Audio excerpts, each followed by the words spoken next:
જલ્દી આવે તો હારું. યા આપણા દાદા લસણ. હે લસણ કામ લાવ્યો? તમે તો કીધું તું લસણના ગાંઠિયા લઈ આવ.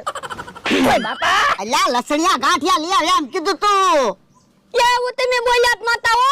લસણિયા ગાંઠિયા લઈ આવ. તમે એમ કીધું તો લસણના ગાંઠિયા લઈ આવ. કેવો માણસ છે. તારી આટું હું લાવ્યો? એ લસણિયા સેવ મમરા. તો એવા લસણિયા ગાંઠિયા લાવવાના હતા. હે લ્યો બોલો મને એમ કે લસણના ગાંઠિયા લાવવાના છે. કાઈ ખબર જ ના પડતી ને. એ તો પેલા સેવ મમરા ખાવી પછી હું ગાંઠિયા લઈ આવું. આ લાય. ભોળા દાદા તમારા માટે એક ફાયદાની વાત લઈને આવ્યો. તમારા માણસને પાર્ટ ટાઈમ ત્રિકમની વાડીએ કામે ગોઠવી દેવી તો? ના રે ના, તો મારી વાડીએ કોણ કામ કરે? તમારે આખો દિવસ કામ હોય ના ના, તો પછી અડધો દિવસ તમારી વાડીએ કામ કરશે અને અડધો દિવસ ત્રિકમની વાડીએ કામ કરશે.